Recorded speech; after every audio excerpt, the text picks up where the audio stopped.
writers, happy Monday morning. Happy Monday, Ted. Hey. So just to bring everybody back, we are talking about 8 pillars of wellness.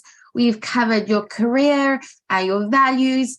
This is a test for me. Your your emotions, your physical movement, your well-being, your mental well-being, relationships. And so what are we diving into, Ted, that you hinted to last week? Yeah, I was like biting my tongue because I wanted to get into it. We're talking about money. Okay. Right. And this is when you were talking about the personal and the not professional. And I don't think there's a big blend. It's this money topic is such a real one, particularly this year. And we've already touched on in just a couple episodes ago, like people are going into 23, with a scarcity mindset, and we're worried about the economy and a lot of uncertainty and all of this. But a lot of times people don't put money under this wellness piece. And it absolutely, you can't, how many of you have lost sleep over money? I mean, that's the simple question to ask. And then sleep is essential to your wellness. And so, and to your mental well-being, not just your physical. And so here we go. And we're talking about money. And so this one deserves a lot of attention, specifically because of the times that we're in. But here's what I want you to start to think about. I want you to start to think about, what is your relationship with money, right? And why is it that you have certain financial goals and all of that? And what is your emotional connection to money? Do you come from a place of fear, or do you come from a place of, I talk about that Stockdale paradox. There are people, quite frankly, that are in tough spots financially because they were a little overly positive about the world, and that, hey, I'm always going to have this boatload of money, or guess what? I have 7 clients right now paying me high yield, and I'm always going to have 7 clients paying me a lot. So therefore, I'm going to go build this magnificent life, and all of a sudden they're down to 3 clients in today's climate, and they're struggling. And that's very real. And so this idea of settling in, now I'm going to bring in this conversation that we talked to last week about the values piece. I want you to build a financial world that supports the values that you have. And in some cases, that would require money. And, sometimes people get caught up in, they haven't really explored their relationship with money. I could easily use the example of, I speak to some young folks today that they want to work from home, and they want the flexibility, and they want to travel, and they want to do all this other stuff.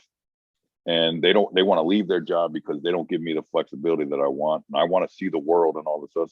And then I just simply slow them down. I'm like, plane tickets are expensive, huh?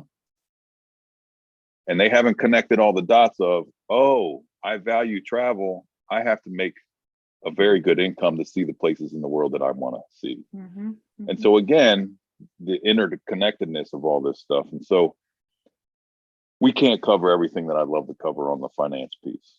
But what I would say today is 2 things. There's the levels of, and we talked about this in the vision piece.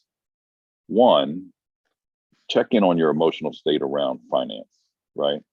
The interesting thing is, if you did the vision work before, I think for a lot of people, and the values work, if they were really scared about money now, which a lot of people are, and I am too, by the way, right? But when I go back and I settle into the values, I'm in a good spot to support the values that I say are most important to me. So if I say family time is most important to me, I don't need a lot of money to create a whole lot of great memories with my 3. You know what I mean? And so start doing the work around that. And then the second piece is really checking in on that financial plan that we had talked about during the vision piece. Like, what is your plan B for the uncertainty in 23, right? I want you to have an upside.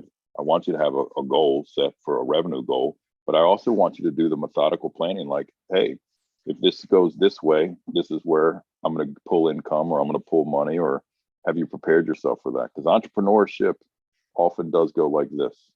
You could definitely be that person that has 7 clients one month and 4 the next. And so you have to do some financial planning around that. I think when it comes to money, we are very quick, and it's very common for us to bury our heads in the sand. And so we don't want to think about it. We don't want to deal with it. We don't want to, it all just magically will happen and be okay, right? And so I think just pulling some awareness into it, and some awareness around it of like what you got going on, what you need to do to keep that going on, and have an actual plan. Because a lot of the stuff we're talking about takes work initially, but then once it's moving, it's going, right? Like, and it's a part of like your habitual rhythm. But I think initially it's a bit of like, and hey, I'm definitely guilty of this too, pulling your head out of the ground, assessing the reality of the situation, and then making a plan from that point to go forward. So that, again, we've talked about this too, having that control will help ease your fears so much more than just not knowing and thinking, what if maybe this could, that could, so I think that is a huge voodoo topic. Yeah. It's a voodoo topic. If I'm shooting straight, it's a voodoo topic, and one that I avoided even as a coach for many years. And now I talk about it with my clients all the time, very openly. It's like the emotions, like people don't want to express sadness and fear. People don't want to talk about money. I mean, I point to a statistic that's true. I mean, it's the top 3 reasons for divorce. Why? Because people didn't have a plan and they didn't communicate around it. That's sad. Yeah. And so, same thing in business. People don't want to sit at the table and talk to clients about money, or they get the big lump in their throat when they want to make a proposal and there's a dollar sign behind it, or, a company's going through a financial hard time, like what. And I've done everything in my power to make those conversations natural. Guys, this is where we are. Let's not make this money conversation. Let's get to a place where we're both feeling good. And if we get to a place where we're not feeling good, let's have that financial conversation. But let's not be those people that you're behind the scenes talking about what you pay me. I always have that conversation, Jade. I don't want you over there. I want you talking to me, and we'll have that conversation. But I haven't had hard financial. I've had upsetting conversations with clients, right? Like, particularly given these times, but I haven't had hard conversations about money because I'm willing to go there. Wow, very interesting. Okay, Ted, so then let's get into the 8th and final. Well, this is I love this. I love this one. And It's just about giving back, and, particularly given this time of year. And it's not about giving, we just talked about money. You could choose to give money, and you should. If you have the means to give money, you should help people that don't have money, particularly around these times. It's getting cold where I'm getting, and there's homeless people and blankets are needed and stuff like that. But this idea of wellness and this giving back is, as I've often said, I mean, when we give of ourselves, we're the one truly getting the gift. 100%. And, a lot of people don't like to settle into that thought because they think it's egotistical, or they think of like whatever. And I'll kind of sum this up by saying, I just said to my wife the other day, like, we're getting so excited because we think we've done well for our boys for Christmas. Like, we think that they're going to wake up Christmas morning and be really freaking happy.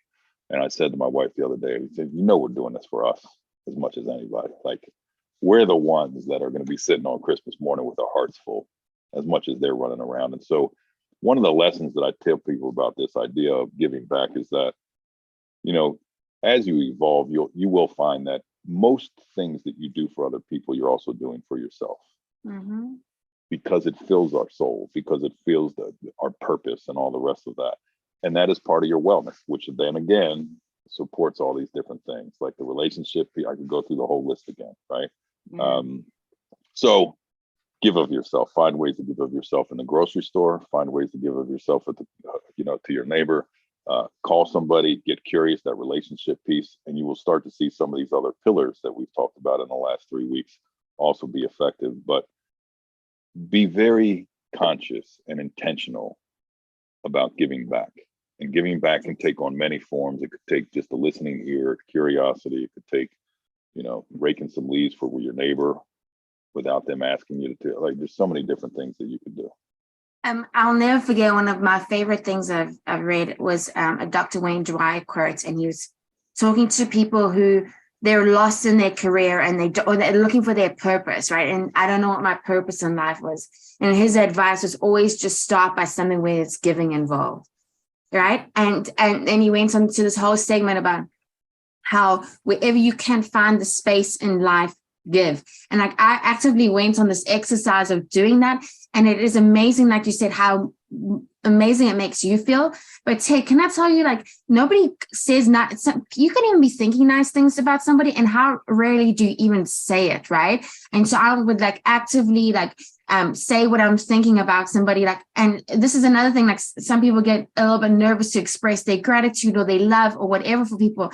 And I go to the opposite side of love, overly expressing it, because that is giving, like, buying a coffee for somebody that you see every day, like that's unexpected giving, giving when I started this exercise, I had like literally no money. It had nothing to do about giving financial means. But as soon as you activate that like muscle and you start doing it as much as you can, it is amazing how good it feels and how good it makes that other person feel. And again, when we talked about the relationships, how it can even create depth within relationships. It is 100%. incredible.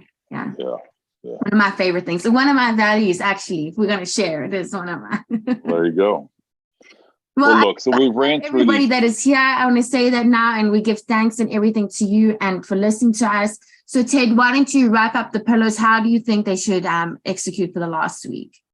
Yeah, the money thing is about the emotional check-in and then a plan to support that. Again, even those are interconnected. Like if you come up with a plan, if you come up with a plan B and you feel emotionally good about it, it's going to affect your emotional relationship with money. And then, so those two things I want you to, do you have a plan? Do you understand your goals? Do you have a plan B? I mean, a financial backup plan and those sorts of things. And then the giving back, I just want you to become more aware of the opportunities that are right in front of you every day to do so. And then start doing them. I mean, to your point, I mean, it could be as simply as giving affirmation to somebody. And so we got to start doing that and understand that it feeds us. What I'll say about, we broke these down on purpose at the end of the year. Now look at the whole list, right?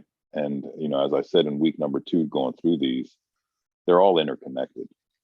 And you're going to start to see like, wow, I didn't realize in week number 2, when Jade and Ted were talking about the mental piece, that so much of my mental bang up right now is finance until we got to the finance pillar.